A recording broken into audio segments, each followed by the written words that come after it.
I'm jumping on here right now because the Lord showed me something. I wanted to share it. So a few nights ago, I wanted to have a family meeting with the family or whatever, because every time I call for one, we never had one. So I was like, okay, I'm going to do it tonight because I had some things that I wanted to share or whatever.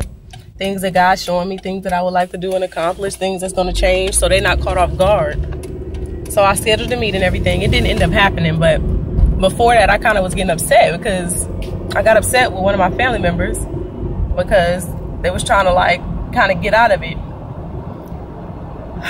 So immediately I began to get upset. Like every time I call for a meeting, why I gotta be. So anyway, I don't know what happened there. Oh, drop mode.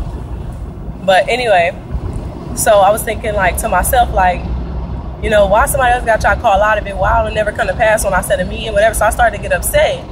And then the Lord, like I went in prayer, I said, Lord, I don't want it to take over me, this feeling I'm feeling. So the Lord, he like is so loving. Oh my God, he is so comforting. And he showed me, he corrected me, sternly corrected me though. He corrected me.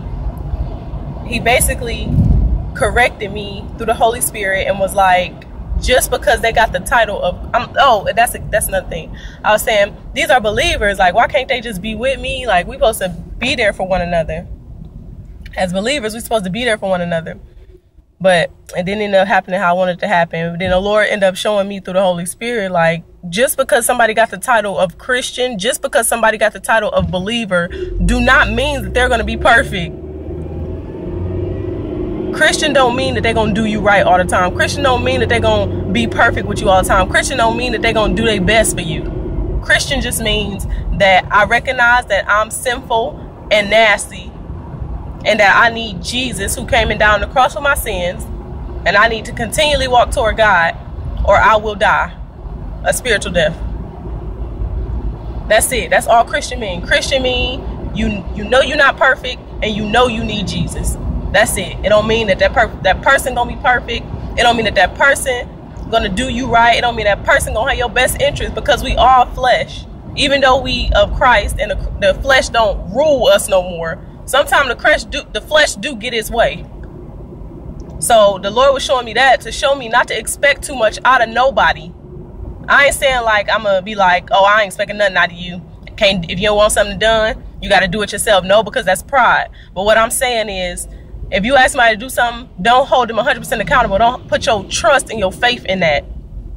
And then not only did he come for me that night, and I emailed my husband, and then my husband ended up calling me last night, and I was telling my husband, you know, what the Lord has shown me, that I shouldn't put my trust in people. And then this morning, the Lord showed me again through the Holy Spirit, through another person in my life, came and was like, the Lord told me to share this with you, whatever.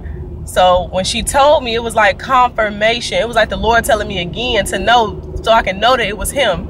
And what she told me basically was, do not put your trust in people, because we all mess up, because we all fall short, because we can't put our trust in people. The only person we can put our trust in, the only thing we can put our trust in is God and what he said and his word. So I wanted to share that with y'all. Like, don't put your trust in somebody, even if they got the title of Christian, even if don't put your trust in a doctor, even though he got the title of doctor. Do not put your trust in that. Put your trust in the Lord. Do not put your trust in the title of teacher. Don't put your trust in a person. Trust in the Lord.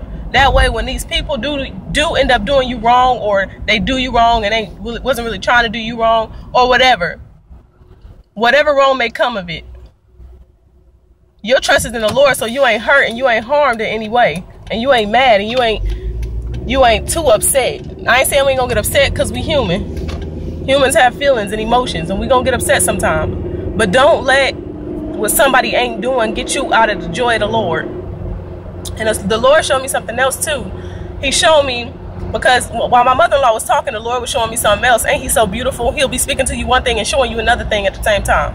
So while she was speaking, it kind of got to a point where she was kind of more an example than what God, she was like explaining it. So I had already got it. So when she was explaining it, it was safe for the Lord to be like, let me show you this too.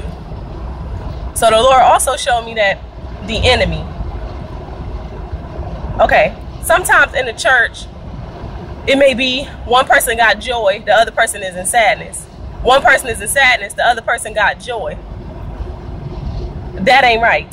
What it should be is because the Lord can be anywhere. He is omnipresent. He can be in multiple places at different times. He can be everywhere at once.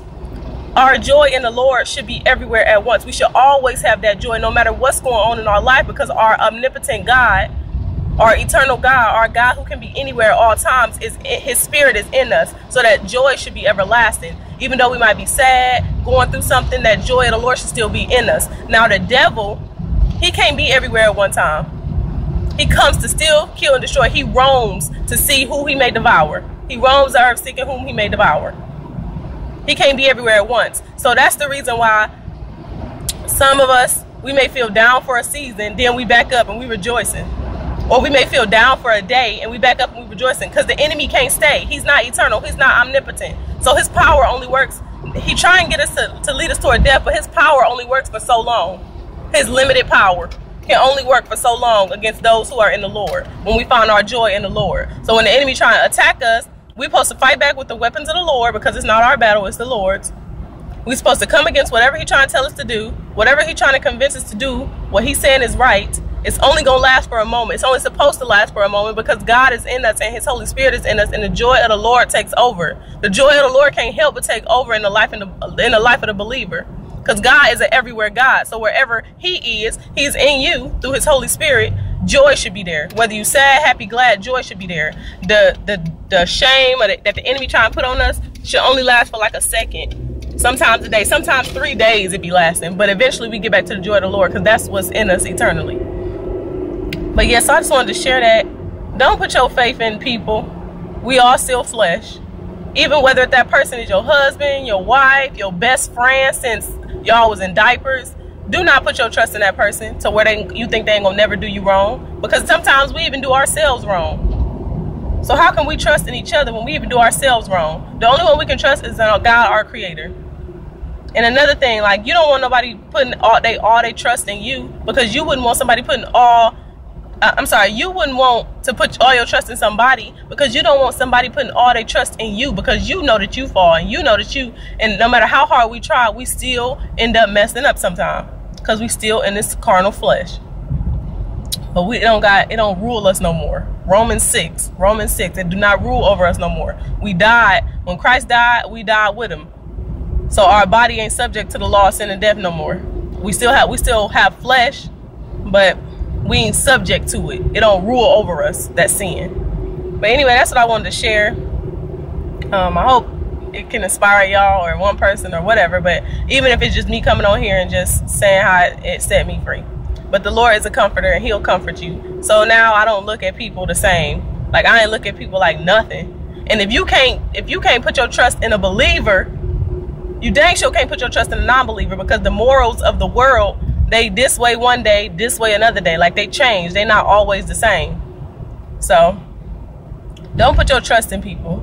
Don't put your trust in man. Keep your trust in the Lord. Know that the Lord will never steer you wrong. The Lord will never do you dirty. The Lord will never leave you in a situation that you can't get out of for too long. The Lord will be your strong tower, your safety, your help, your comforter. He gonna be that for you, not a person. Like, and I know that to be true, because I used to run to my husband for comfort, and though he was trying his best, he could not comfort me over some small, tiny thing. So let your trust be in the Lord. Trust in the Lord. Stop trusting so much in people, whether that person be your husband, wife, mother, your back in the day friends. And we all may serve the Lord, but we ain't perfect. We need Jesus, just like you need Jesus. We all need him. So remember that. Don't put your trust in the Lord. That's it. Gotta eat breakfast. Bye-bye.